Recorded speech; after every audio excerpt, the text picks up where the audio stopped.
Selamat pagi adik-adik semua, senang bertemu dengan kalian. Hari ini kita akan masuk pembahasan kita yang kedua, yaitu bahasa Indonesia yang kedua. Topiknya adalah ragam bahasa dan laras bahasa, ya. Sebelum mulai perkuliahan, sama-sama kita membaca dulu pendapat orang terkenal mengenai pekerjaan, ya. Sama-sama, 1, 2, 3, ya. Bekerja, sekali lagi bekerja bagiku merupakan alat penenteram, perangsang, tempat pelarian, tempat latihan dan hiburan, oleh Edmund Verber, ya. Adik-adik kalau mengingat kembali kata-kata orang sukses ini atau pendapat orang terkenal ini, kita boleh belajar bahwa bekerja adalah segala-galanya. Kita bersyukur kalau kita memiliki kesempatan untuk belajar, maka belajarlah dengan sungguh-sungguh. Apalagi kalau kamu bisa kuliah sambil bekerja, itu adalah cara lain untuk menghormati orang tua. Ya, kita akan lanjutkan topik berikutnya. Ya, kita lihat topik yang berikutnya. Kita akan masuk ke pembahasan kita, ya. Oke, selanjutnya kita lihat dulu pembahasan di bahasa Indonesia yang kedua. Kita akan pelajari ragam dan laras bahasa. Subtopiknya ada 3, yaitu ragam bahasa, laras bahasa, dan hubungan bahasa dengan pengembangan diri. Kita akan mulai dari yang pertama, yaitu ragam bahasa. Ya, adik-adik, kita akan lihat ragam bahasa. Jadi, ragam bahasa bukan berarti ada bahasa Jawa, ada bahasa Indonesia, ada bahasa Batak, ada bahasa Cina, ada bahasa Rusia, bukan itu ya.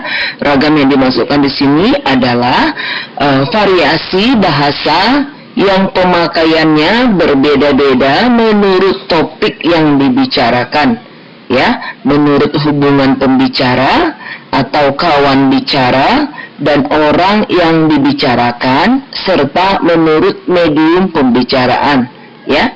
Jadi ini yang dimaksudkan dengan ragam bahasa, ya.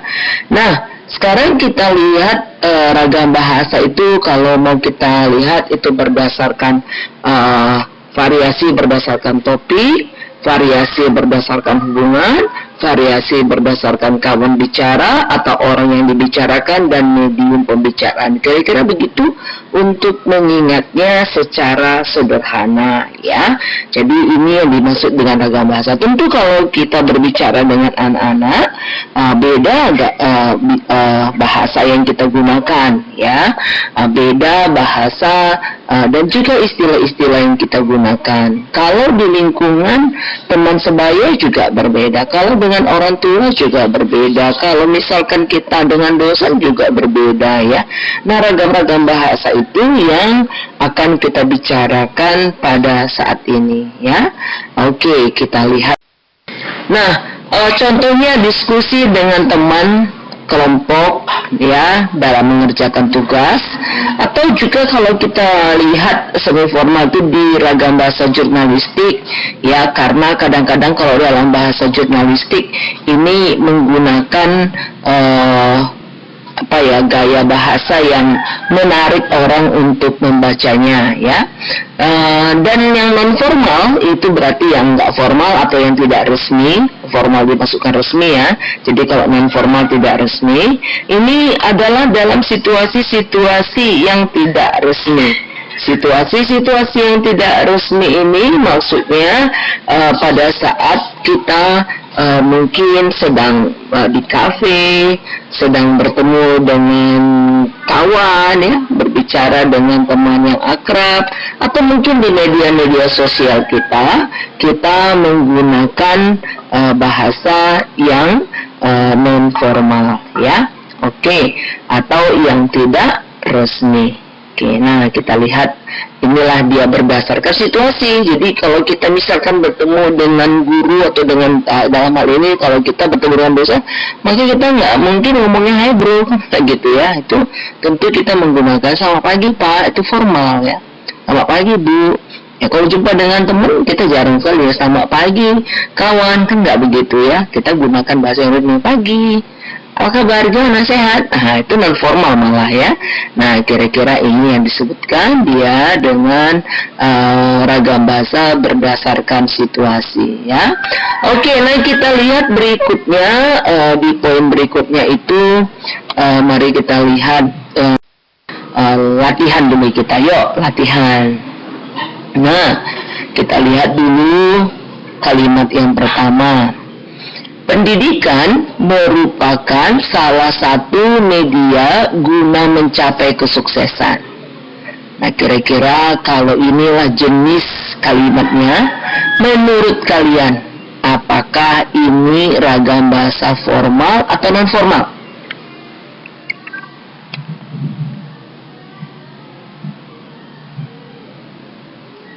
Ya, ragam bahasa yang formal. Ini ragam bahasa formal.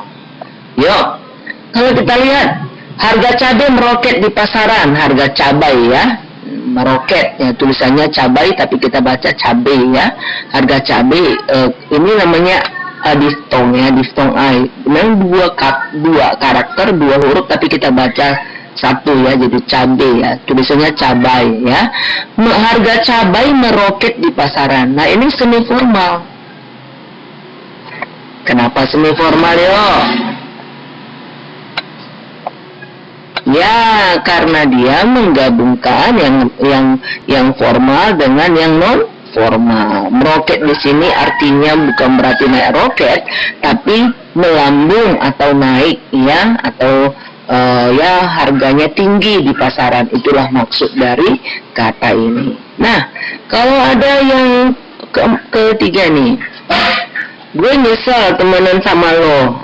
Iya lo. Nah ini kira-kira formal, non formal atau semi formal? Apa? Ya ini disebut dengan non formal ya. Inilah yang contoh non formal. Nah ini kira-kira gimana bacanya nih ya? Ya dasar gaya lo ya. Kira-kira ini dia ya. Ini juga ya sangat non formal ini. Ya inilah contoh-contoh yang sering kita lihat di kehidupan sehari-hari. Yuk. Nah, ragam bahasa berdasarkan media pengantarnya itu ada dua. Yang pertama yaitu ragam bahasa lisan, dan yang kedua adalah ragam bahasa tulis.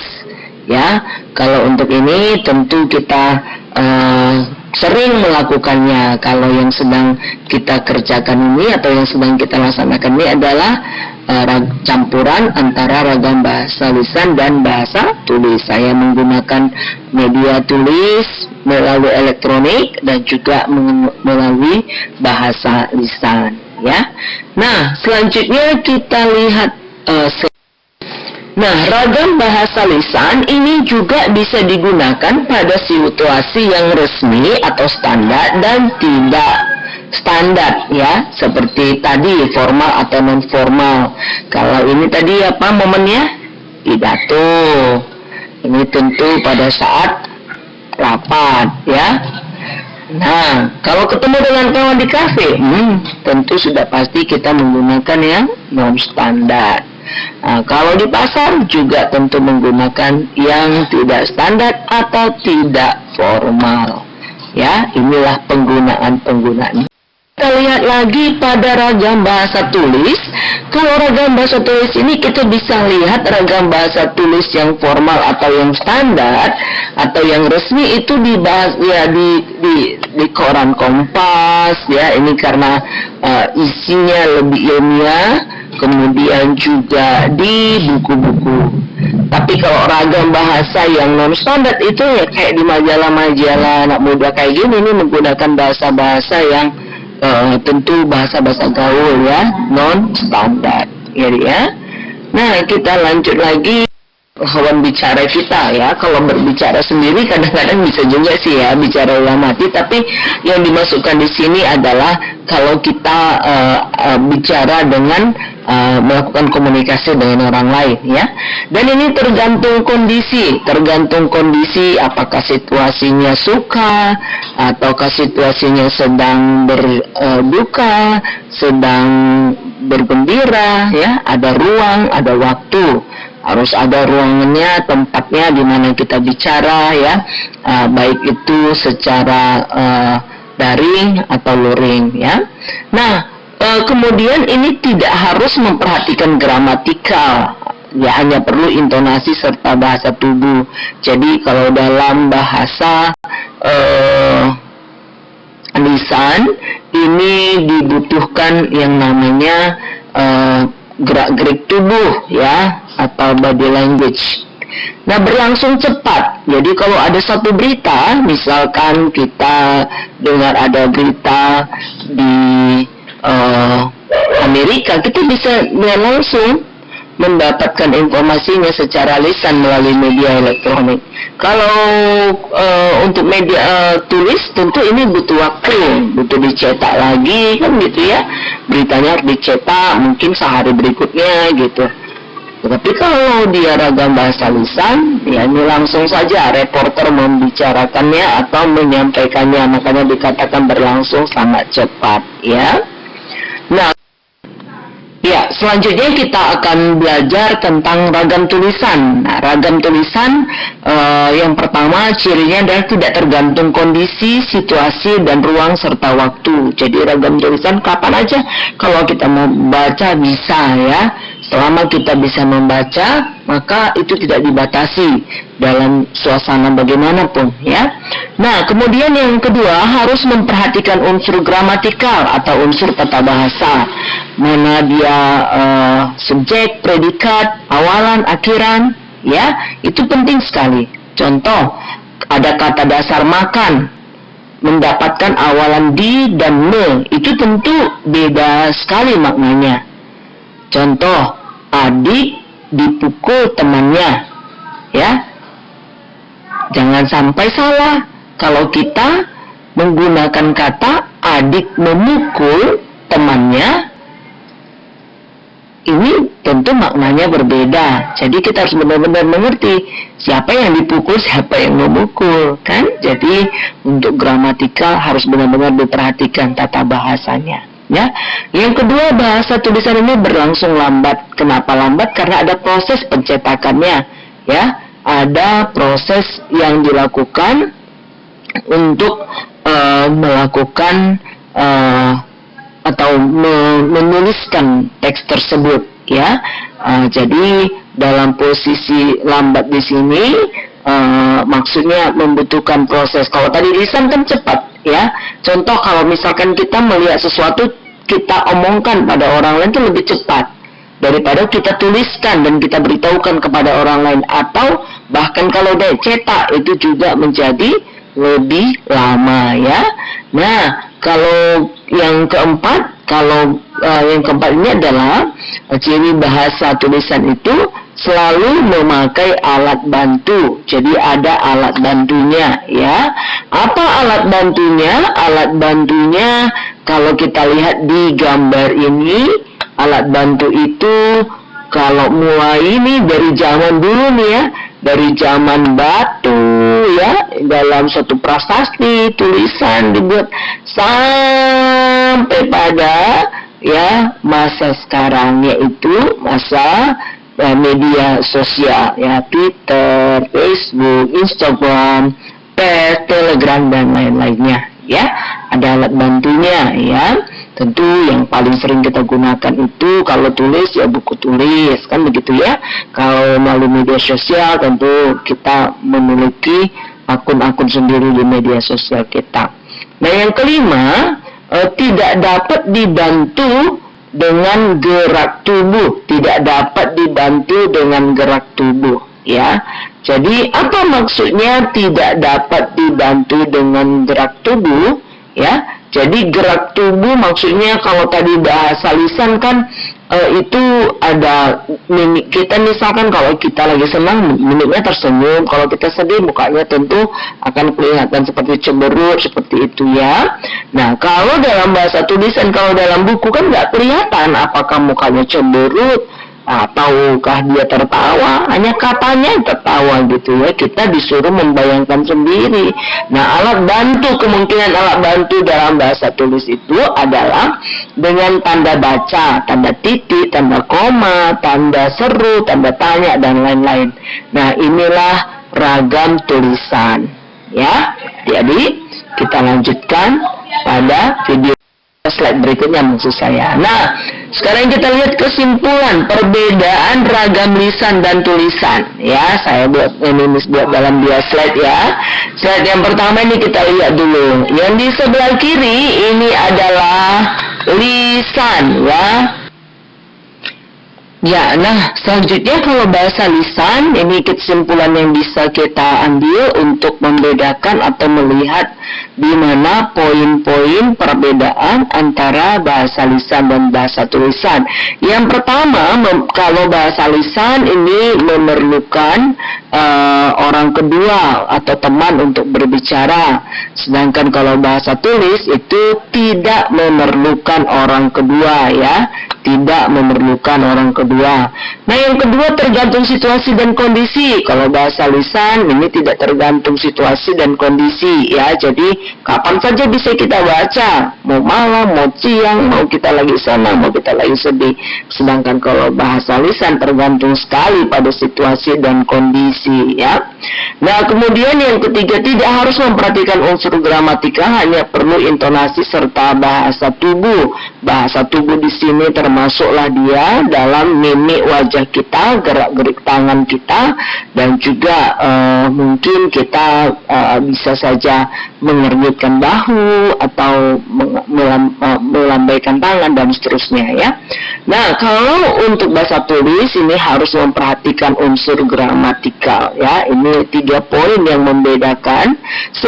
Lihat yang membedakannya adalah kalau bahasa lisan tadi berlangsung sangat cepat, sedangkan tulis itu mengalami proses sehingga lambat ya. Sering kalau bahasa lisan sering dapat berlangsung tanpa alat bantu ya, jadi lebih sering nggak perlu alat bantu bisa terjadi komunikasi. Nah, kalau tulis selalu ada alat bantu ya, minimal secari kertas dan juga ballpoint ya. Kesalahan kalau untuk tulisan yang berikutnya, kesalahan dapat langsung dikoreksi ya. Maaf saya salah ucap tadi atau maksud saya gitu. Ini gampang sekali langsung dapat dikoreksi, kesalahannya dapat langsung untuk diperbaiki ya.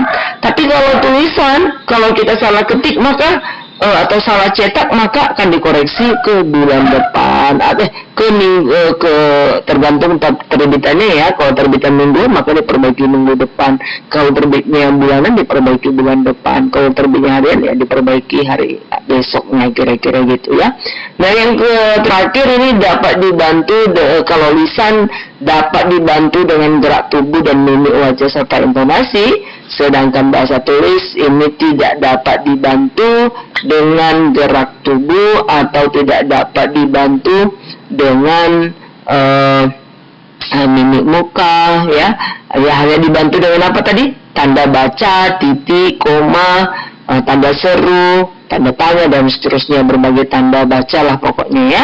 Nah, inilah 7 perbedaan yang membedakan secara umum antara bahasa tulis dan bahasa lisan. Kalau bahasa lisan tadi bahasa yang langsung diucapkan, kalau bahasa tulis ini bahasa yang dituliskan, baik melalui buku, baik melalui media sosial atau prasasti dan lain sebagainya ya. Nah, ini poin pelajaran kita hari ini sampai dengan ragam lisan dan tulis. Ya, adik-adik bagi yang ingin bertanya, kalian boleh ketikkan pertanyaan kalian di grup WA kita atau langsung di chat Google Classroom kita ini ya. Oke, nah kita lanjut topik yang kedua, yaitu laras bahasa ya. Laras bahasa dan ragam bahasa sering sekali digunakan orang, hampir sama gitu ya. Tapi dikatakan dengan laras di sini adalah sesuai ya. Laras bahasa adalah kesesuaian ya. Pernah dengar kata selaras, berarti sesuai gitu ya. Kalau dikatakan dengan laras bahasa, definisinya adalah laras bahasa adalah kesesuaian antara bahasa dengan pemakaiannya ya. Cocok ya. Inilah yang dikatakan dengan laras bahasa ya. Maksudnya gimana laras bahasa tersebut? Bisa nggak kita lihat contohnya? Contoh ada laras bahasa ilmiah, laras ilmiah ya. Nah, karya ilmiah memiliki tujuan dan khalayak sasaran yang jelas. Meskipun demikian, dalam karya ilmiah, aspek komunikasi tetap memegang peranan utama. Oleh karenanya, berbagai kemungkinan untuk penyampaian komunikatif tetap harus dipikirkan. Maksudnya gimana? Penulisan karya ilmiah bukan hanya untuk mengekspresikan pikiran, tetapi untuk menyampaikan hasil penelitian. Kita harus dapat meyakinkan pembaca atau orang yang membaca hasil penelitian kita akan kebenaran hasil yang kita temukan di lapangan ya. Dapat pula kita mengembangkan sebuah teori berdasarkan hasil penelitian kita. Orang lain sudah menelitinya lebih dahulu dan kita teliti lain ternyata berbeda, kita boleh mengembangkan penelitian yang lama. Jadi sebuah karya ilmiah tetap harus dapat secara jelas menyampaikan pesan kepada pembacanya. Artinya, kalau dalam suasana ilmiah maka kita menggunakan ya laras ilmiah, namanya bahasa yang ada unsur keilmiahannya ya. Jadi bahasa-bahasa yang dipilih juga adalah bahasa ilmiah. Contoh untuk mengatakan ya. Kalau dalam bahasa ilmiah, ini dia yang sering kita perhatikan. Kalau bahasa umum, ya umum orang kalau dia mau buang air kecil, permisi buang air kecil, maka dia dikatakan istilahnya itu adalah dengan ya ini kata yang non bakunya ya, kencing misalkan, ini kan non baku ya. Nah tapi kalau dalam bahasa ilmiah tentu tidak dipakai yang namanya kencing, ya kan? Maka yang digunakan adalah bahasa yang ilmiah, yaitu urine, ya, atau urin, ya, urine atau urin. Nah, bahasa ini, ya, walau maksud yang objek yang dimaksud sama, tapi penggunaan bahasanya berbeda. Ini yang disebutkan dia dengan laras, selaras dalam situasi, dalam pemakaiannya. Inilah yang dikatakan dengan laras ilmiah. Kalau air seni bagaimana Kak? Ya air seni itu juga termasuk yang ilmiah atau non ilmiah. Air seni lebih ya itu seni formal ya. Tapi kalau di bidang ilmiah, di bidang yang namanya dokter ya, kalau kita membahasakan kencing atau air seni, maka digunakan adalah urin. Jadi kalau ada istilah lain air seni, ini maksudnya sama ya, sama-sama kencing, iya kan? Tapi penggunaannya itu berbeda ya, nggak dimana kita mau menggunakan itu harus kita sesuaikan ya. Nah inilah yang dimaksudkan ya dengan laras ilmiah ya. Jadi kalau kencing ini tadi ini non baku ya, ini non baku atau non formal ya, non formal bisa kita buat ya. Kalau urin ini formal ya. Kalau air seni ini namanya sering juga disebut dengan semi formal ya. Nah, oke. Yuk kita lihat lagi ya. Kita lihat berikutnya. Contoh laras bahasa berdasarkan bidang atau tema ya. Laras bahasa berdasarkan bidang ataupun tema ya.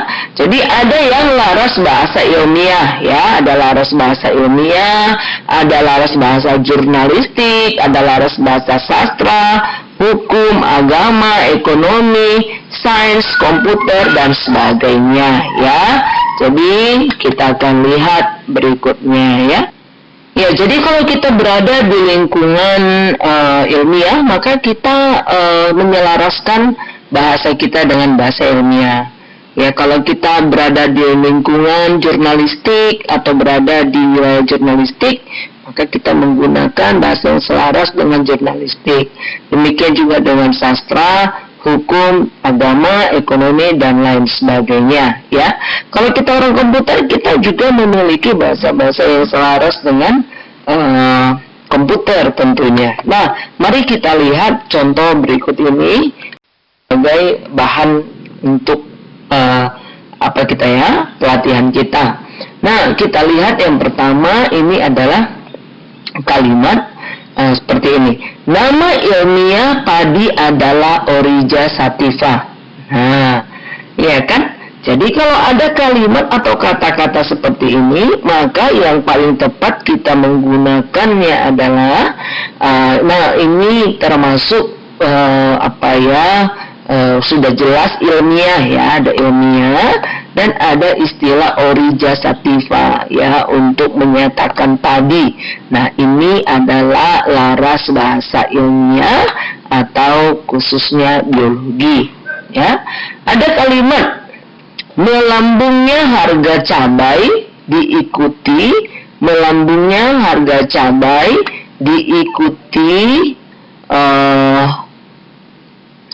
dengan meroketnya harga susu.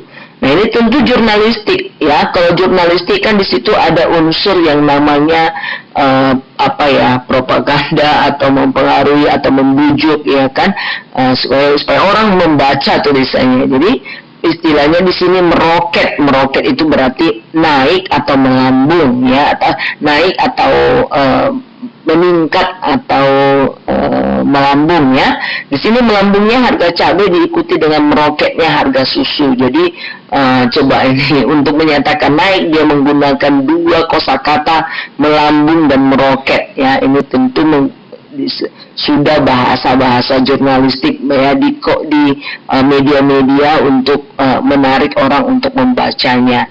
Nah, wajahmu bagai mentari yang bersinar terang. Wajahmu bagai mentari yang bersinar terang.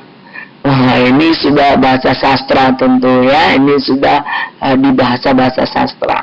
Orang itu dipidana di pengadilan. Nah, kira-kira ini kosakata apa lah ini ya, laras bahasa apa ini kalau sudah yang disebutkan dia dengan pengadilan lah, pidana ya, ini udah pasti adalah ranah hukum.